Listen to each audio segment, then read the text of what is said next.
Hi everyone, welcome back to my channel. तो हम लोग आज नेक्स्ट लेक्चर करने वाले हैं जिसमें हमें क्वेश्चंस प्रैक्टिस करने थे अकाउंटिंग इक्वेशन के, राइट। तो मैंने this is our first question, okay. तो मैंने कुछ ट्रांजैक्शंस लिख दिए यहाँ पे, 5 transactions in the first question, ठीक है। अब इसको सॉल्व करने की कोशिश करते हैं, ठीक है। अब थोड़ी फास्ट करेंगे क्योंकि समझा दिया था पिछले लेक्चर में, ठीक है। तो अब हमें सॉल्व कैसे करना है, एक्यूरेसी बढ़ानी, ठीक है। पहले क्वेश्चन में तो मैं फिर भी थोड़ा स्लो होंगी, ठीक है। रिसीव्ड कमीशन, कमीशन रिसीव किया है, कैश मिला है, राइट। कैश का खोल दो सेंटर है एसेट्स में, ठीक है। Received commission worth 10,000। सारी अमाउंट्स मैं खुद बताऊंगी बिकॉज इतनी स्पेस नहीं है, तो इक्वेशन लिखने के लिए भी जगह चाहिए मुझे, ठीक है। सो रिसीव्ड कमीशन 10,000 की है, तो कैश में आए हैं 10,000, ठीक है। और कैपिटल में भी क्या करेंगे हम लोग, 10,000 ऐड करेंगे क्योंकि कमीशन हमारी क्या होगी, इनकम होगी, ठीक है। ओके, अब हमें क्या करना है, इक्वेशन लिखनी है, राइट। इक्वेशन लिखनी होती थी, इसको क्या करेंगे, ड्रॉप करेंगे नीचे, इसको भी क्या करेंगे, नीचे ड्रॉप करेंगे, ठीक है। Second transaction says withdrew cash for private use worth 5,000। Now withdrew cash for private use का मतलब होता है drawings. You would remember that हमने किया था चैप्टर में, ठीक है। चैप्टर अकाउंटिंग टर्म्स में हमने किया था, ठीक है। So withdraw cash for private use 5,000 मतलब कि कैश में से माइनस 5,000 होगा, है ना। तो यहां से माइनस 5,000 कर दो, ठीक है। और जब मैंने आपको बताया था कि it's kind of expense, right, expense हुआ कंपनी के लिए, तो यहां से 5,000 क्या हो जाएगा, माइनस हो जाएगा। और राइट, यहाँ पे again we'll have to write another equation, we have to bring it down. तो 10,000 में से 5,000 गए, 5,000, यहां पे भी 10,000 में से 5,000 गए, 5,000। Alright, paid to creditors worth 2,000, हमने 2,000 क्रेडिटर्स पे किए हैं। देखो क्रेडिटर्स हमारी क्या होती है, लायबिलिटी होती है। तो क्रेडिटर्स मतलब कुछ हुए होंगे हमारे उस टाइम पे जिसको हमने 2,000 पे किया है। सो वील राइट 2,000 ब्रैकेट में कि हमने माइनस करना है। अब पे टू क्रेडिटर्स कैश जाएगा आपका, सो 2,000 should be subtracted from here cash, ठीक है। अब यहाँ पे आप लिखोगे इक्वेशन। अब इक्वेशन को देखो, लिखोगे 5,000 में से 2,000 गए, 3,000, इसको तो एज इट इज नीचे ड्रॉप कीजिए, नेगेटिव ऑफ 2,000, एंड यहाँ पे ये आ जाएगा 5,000। Perfect.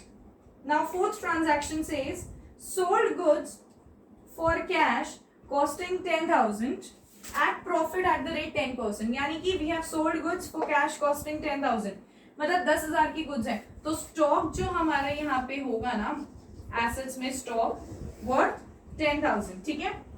The stocks worth 10,000 they are gone, so they would have been subtracted from here, यहाँ से माइनस कर दो, ठीक है, क्योंकि हमने गुड्स सेल किए 10,000 की।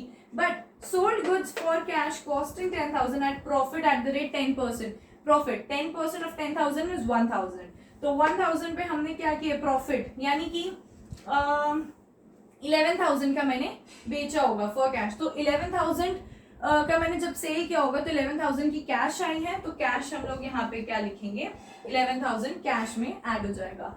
एंड 1,000 का हमारा प्रॉफिट हुआ, और मैंने बताया था प्रॉफिट हमेशा कैपिटल में जाता है, so you will write here 1,000।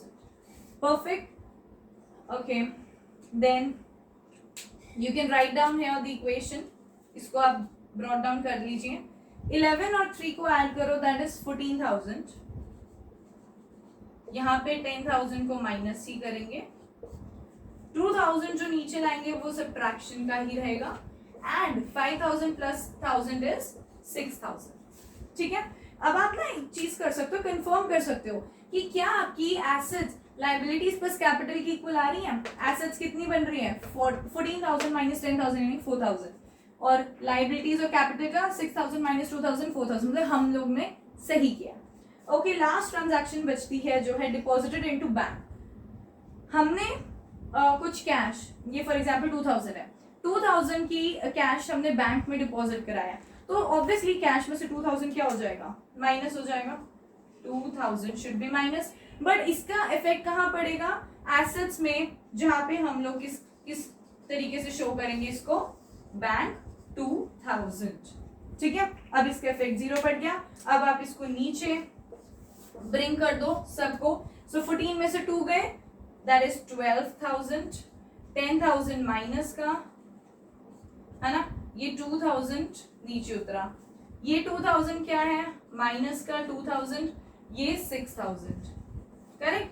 अब एक बार सम करके देख लो, ये वेरीफाई करने के लिए क्या हमने सही किया है। 12,000 में से 12,000 में से 10,000 गए, 2000, और 2000 यहाँ ऐड करना है, 2000 प्लस 2000 इज 4000, और ये इक्वल आ रहा है 6000 माइनस 2 के 4000। दैट मीन्स मेरी अकाउंटिंग इक्वेशन क्या हुई है, बिल्कुल सही हुई है। I hope you got this right. Okay, अब हमारा सेकेंड क्वेश्चन करने की बारी आ गई है। देखो, पहली ट्रांजैक्शन कहती है paid salary in cash ₹5,000 and outstanding salary ₹1000। पहली चीज तो पेड सैलरी इन कैश ₹5,000, मतलब कि कैश में से 5,000 जाएंगे, ठीक है। सो कैश में से कितने गए, 5,000 कैश में से चले गए। And since it is an expense, मैंने बताया था कि एक्सपेंस को हमेशा कैपिटल में से भी माइनस करते हैं, तो यहाँ कैपिटल में से भी वो माइनस हो जाएगा, ड्यूअल एंट्री भी होगी। अगला है एंड आउटस्टैंडिंग सैलरी ₹1000। तो आउटस्टैंडिंग सैलरी, सोचो, आउटस्टैंडिंग सैलरी मैंने आपको एक्सप्लेन किया था ना, या अगर नहीं किया तो अभी बता देती हूँ। आउटस्टैंडिंग सैलरी का मतलब होता है that it is due and it has not been paid yet, मतलब मुझे इस साल उस सैलरी को पे करना था, मुझे अपने एम्प्लॉयज को पे करना था, but because of some of the other reason मैं पे नहीं किया, मैं भूल गया, जो भी है, तो वो मेरी आउटस्टैंडिंग सैलरी बन गई। लेकिन वो इस साल की है ना, वो करंट ईयर की है, तो वो करंट ईयर के हिसाब से करंट ईयर का एक्सपेंस हो गया, तो वो मेरा कैपिटल में से माइनस होना चाहिए कि नहीं होना चाहिए। तो इस वजह से आउटस्टैंडिंग सैलरी मेरी करंट ईयर में से माइनस होनी चाहिए, बिकॉज इट्स एन एक्सपेंस, होनी चाहिए थी लेकिन हुई नहीं, राइट। लेकिन वो हमें करनी पड़ेगी बिकॉज वो इस साल की है। अकाउंट्स तो हम इस साल का बनाएंगे, ये टाइम के लिए आप बना रहे हो, तो जिस टाइम ड्यूरेशन की ये सैलरी होगी जो वो आउटस्टैंडिंग हो चुकी है, लेकिन वो एक्सपेंस उसी टाइम का हुआ, तो इसलिए हम उसको क्या करेंगे, कंसिडर करेंगे उसी साल का खर्चा और उसको उसमें से माइनस करेंगे, बट ड्यूअल एंट्री होनी चाहिए। नाउ थिंक, आउटस्टैंडिंग सैलरी और कहाँ आ सकती है, salary due but not paid, मतलब मेरी लाइबिलिटी होगी, कंपनी की लाइबिलिटी होगी, लाइबिलिटी हमेशा लाइबिलिटीज वाले साइड में आ जाएगा। आउटस्टैंडिंग सैलरी करके इसका कॉलम बना दो और यहाँ पे 1000 क्या कर दो, ऐड करके लिख दो, ठीक है। और आप देखो कि इसका इफेक्ट भी क्या हो रहा है, कट रहा है, ठीक है। अब हम लोग इसको इक्वेशन करके निकाल देंगे नीचे, -5,000, this is 1000 and this is -6,000। तो इसकी आप खुद इफेक्ट देख सकते हैं, -5,000 और ये भी -5,000 हुआ, तो ये मेरी पहली होगी। Next says bought motorcycle worth 30,000 for private use. Private use यानी कि ड्राइंग्स, और ड्राइंग्स क्या होती है, एक्सपेंस होता है, एक्सपेंस होता है तो डायरेक्टली स्ट्रेट अवे मेरी कैपिटल में से 30,000 तो माइनस हो गए, ठीक है। लेकिन कैश भी तो गया ना, you have bought motorcycle worth 30,000 for private use, right. तो आपने मोटरसाइकिल परचेज किया, लेकिन उसके लिए पैसा भी तो गया होगा ना, तो यहां से 30,000 माइनस भी हो जाएंगे, कैश में से 30,000 माइनस भी तो करोगे ना। इसको इक्वेशन बना दो, bring it down, so this becomes our equation, that is 35,000, this becomes minus of 36,000 और ये 1,000 as it is नीचे ड्रॉप कर दिया, ठीक है। अब लास्ट देखते हैं, depreciation charged on building worth 5,000। अब डेप्रिसिएशन मैंने बताया था ना, reduction in the value of assets होता है, तो मतलब कि बिल्डिंग जो है वो एग्जिस्ट करती होगी यहाँ पे, मतलब यहाँ पे एसेट्स में मेरी बिल्डिंग होगी, ठीक है। तो यहाँ पे बिल्डिंग लिखो, लेकिन उसकी वैल्यू जो है वो डिटीरियोरेट होगी है, खत्म होगी है, कम होगी है बाय 5,000। तो 5,000 वहां से क्या हो जाएगा, माइनस 5,000 यहां से क्या हो जाएगा, माइनस हो जाएगा। बट दूसरी जगह since depreciation is an expense, तो वो कैपिटल में से भी क्या होना चाहिए, माइनस होना चाहिए। परफेक्ट। अब इसको सबको नीचे मतलब ले आओ। फाइनल इक्वेशन क्या बन के आती है, 35,000 माइनस का, ये 5,000 माइनस का, ये 1000 एज इट इज आ जाएगा, और ये 36 और 5 को ऐड करो 41, ये 41,000 क्या हो गया माइनस का। ठीक है, अब एक बार क्रॉस चेक करो क्या ये सही आ रहा है। 35 और 5 नेगेटिव क्या है, मतलब नेगेटिव ऑफ 40,000, तो मेरा माइनस 40,000 आना चाहिए। क्या वो मेरी इसके इक्वल आ रहा है, एब्सोल्युटली इक्वल आ रहा है, because minus of 41,000 plus 1000 is minus of 40,000। ठीक है, सो माइनस ऑफ 40,000 मेरा बैलेंस नीचे आ रहा है। सो आई होप ये क्वेश्चन भी आपको समझ में आ गया होगा। अब हम लोग अगले क्वेश्चन करेंगे। ठीक है, ओके। अब हमारे पास थर्ड क्वेश्चन आता है। ये क्वेश्चन थोड़ा अलग है, but this is also important type, ये हमें आनी चाहिए। ठीक है, 2 नंबर में क्वेश्चन में पूछी जा सकती है, सो कुछ भी नहीं छोड़ना, है ना। तो let's read the question. A commences business on 1 April 2011 with a capital of 5 lakh. यानी कि हमें क्या दे दिया है, 1 अप्रैल 2011 को कैपिटल दे दिया 5 लाख, मतलब कि ओपनिंग कैपिटल दे दिया। सो ओपनिंग कैपिटल कितनी है, 5 लाख। ओपनिंग कैपिटल कितनी है, 5 लाख, ये हमें दे रखी है क्वेश्चन में।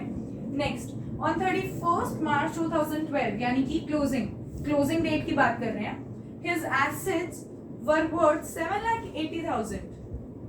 तो क्लोजिंग एसेट्स दे दिए उसने, क्लोजिंग एसेट्स कितने दे दिए उसने, 7,80,000 क्लोजिंग एसेट्स हो गए। क्लोजिंग लाइबिलिटीज भी दे रखी हैं, because he saying that on 31 March his assets were worth these and liabilities कितनी है, 70,000। Perfect. Now find out his closing capital. We need to find out his closing capital and the profits earned. Closing capital तो बड़े आराम से पता चल जाएगी। Accounting equation याद है ना, अकाउंटिंग इक्वेशन क्या कहता है, assets is equal to liabilities plus capital, right.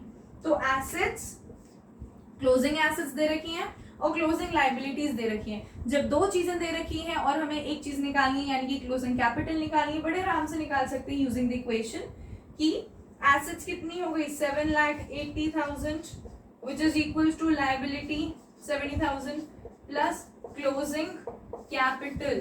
तो closing capital turns out to be 7,80,000 minus 70,000, that is 7,10,000। मेरा क्या हो गया, क्लोजिंग कैपिटल आ गई। क्या आ गई मेरी closing capital, it turns out to be 7,10,000। Perfect. अब उसने मुझसे पहली चीज तो मैंने निकाल ली, दूसरी चीज बोल रहा है and the profits earned, find out the profits that it has earned. तो प्रॉफिट्स कैसे निकालोगे, कैसे निकालते प्रॉफिट्स, जब मैंने क्लोजिंग कैपिटल को कि मेरी at the end of the year कितनी कैपिटल बची है और in the initial of the year मैंने कितनी कैपिटल इन्वेस्ट किया था, जब उसका डिफरेंस देख लूंगी तो वो डिफरेंस जो होगा वो प्रॉफिट ही तो होगा, चाहे वो प्रॉफिट हो चाहे वो लॉस हो। कि अगर मैंने ओपनिंग कैपिटल मतलब मैंने कैपिटल इन्वेस्ट किया स्टार्टिंग में 10,000 का और at the end of the year वो 50,000 का हो रहा है, तो वो 40,000 मेरा प्रॉफिट ही तो होगा ना, राइट। सिमिलरली यहाँ पे भी प्रॉफिट्स अर्न की बात है तो हमारे पास ओपनिंग कैपिटल है और क्लोजिंग कैपिटल है, तो प्रॉफिट्स बड़े इजीली निकाल सकते हो। कैसे, profits is equals to closing capital minus opening capital, which is equals to 7,10,000 minus 5 lakh, which is now 2,10,000 rupees. So profit कितना आ गया, 2,10,000, simple, correct. So I hope ये टाइप का क्वेश्चन भी आपको समझ आ गया होगा। ठीक है, अब एक छोटा सा टॉपिक करेंगे, मतलब क्वेश्चंस हो गए हैं। मैं आपको एक छोटी सी ना चीज समझाऊंगी कि अभी पीछे वाले क्वेश्चन में हमने अकाउंटिंग इक्वेशन के टाइम पे आउटस्टैंडिंग सैलरी पढ़ा था, मुझे उससे रिलेटेड आपको कुछ टर्म्स बतानी है। ठीक है, बस वही टर्म्स थोड़ी बहुत अगर आपको मतलब कंफ्यूजन कर सकती है क्रिएट अपने पेपर में, अदरवाइज तो अकाउंटिंग इक्वेशंस पूरे कंप्लीट हो चुके हैं। तो अब हम लोग उन 4 टर्म्स को, ठीक है, आउटस्टैंडिंग वगैरह जो 4 उससे रिलेटेड है वो भी करेंगे, ठीक है। ओके, तो अब हमारे पास 4 टर्म्स आती हैं, ठीक है। अब इन चारों टर्म्स को मैं जल्दी से एक्सप्लेन कर देती हूँ आपको। आउटस्टैंडिंग सैलरी की तो हमने बात कर ली है कि आउटस्टैंडिंग सैलरी यानी कि the salary due but not paid, की सैलरी ड्यू हो चुकी है हमारी एम्प्लॉयज की बट हमने उसको पे अभी तक नहीं किया, तो उसका इफेक्ट क्या होगा? एक तो हमारी लाइबिलिटीज में ऐड हो जाएगा कि वो हमारी लाइबिलिटी बन गई है ना, कि हमें उन्हें पे करना है, एंड कैपिटल में से माइनस हो जाएगा क्योंकि वो करंट ईयर का एक्सपेंस है। कैपिटल में याद रखना हमेशा करंट ईयर के हिसाब से ही ऐड माइनस होता है, कि करंट ईयर में अगर इनकम हो रही है तो वो करंट ईयर में प्लस होगा, यानी कि कैपिटल में प्लस होगा। लेकिन अगर वो करंट ईयर की एक्सपेंस है, दो हमने उसे पैसा नहीं पे किया लेकिन वो करंट ईयर का एक्सपेंस माना जाना चाहिए और वो वही का है, तो इसलिए हम उसको कैपिटल में से ही माइनस करेंगे। Got my point? Okay, next is prepaid rent. Prepaid rent का मतलब होता है रेंट पेड इन एडवांस, की मतलब कि प्री पे कर दिया हमने, पहले पे कर दिया, अभी उसकी ड्यू डेट नहीं आई है लेकिन हमने उसको पहले पे कर दिया। तो क्या होना चाहिए उसका इफेक्ट? एक तो मेरी एसेट में ऐड हो जाएगा क्योंकि मेरा एसेट हमारी लाइबिलिटी तो नहीं बनी, एसेट हो गया कि हाँ अब मेरा उस पर हक है क्योंकि मैंने उस पर पहले पे कर दिया, ठीक है। तो that becomes my prepaid rent, ठीक है। तो वो एसेट में क्या हो जाएगा? ऐड हो जाएगा। And on the other hand dual effect उसका होगा कि वो कैपिटल में ऐड हो जाएगा। क्यों? मैंने अपने कैपिटल में क्या किया होगा? माइनस किया होगा ना, जब मैंने प्रीपेड रेंट किया होगा। पहले आप खुद सोचो कि ये जो रेंट पे किया है मैंने एडवांस में, पहले पे कर दिया कैश में से, ड्रॉर में से चला गया, लेकिन क्या वो मेरा इस साल का एक्सपेंस है? नहीं है ना। मैंने क्या किया होगा? मैंने माइनस कर दिया होगा अपने कैपिटल में से, लेकिन वो एक्चुअल में नहीं होना चाहिए ना माइनस, वो बल्कि क्या, उसको उसका इफेक्ट नलिफाई करने के लिए मुझे कैपिटल में उसको ऐड करना पड़ेगा।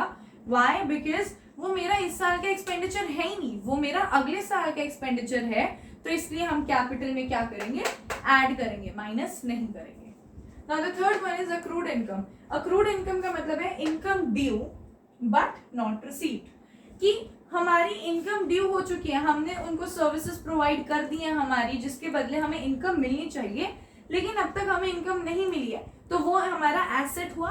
एसेट में क्या हो जाएगा? एक तो ऐड हो जाएगा कि मेरा अब उस पर हक है क्योंकि मैंने सर्विसेज ऑलरेडी प्रोवाइड कर दी हैं, तो एसेट में add. And on the other hand capital में भी ऐड, क्योंकि वो मेरी इस साल की इनकम होनी चाहिए, तो वो इस साल की इनकम है, तो इसलिए मुझे कैपिटल में भी क्या करना पड़ेगा? ऐड करना पड़ेगा। Got my point?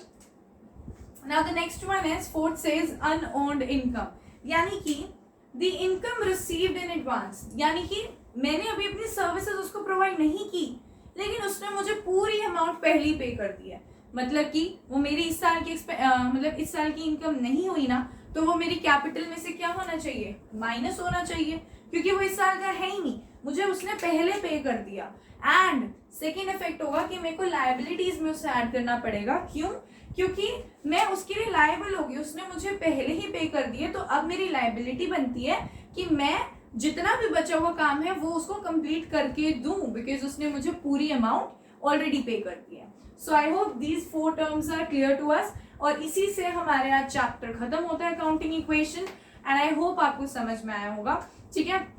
2-4 क्वेश्चंस अपनी बुक से प्रैक्टिस कर लीजिए, अपने हाथ से निकाल लीजिए क्वेश्चंस को, और then I think we are good to go, ठीक है। So if you like my video please like कर लीजिए, सब्सक्राइब कर लीजिए, शेयर कर लीजिए, एंड या take care and bye bye.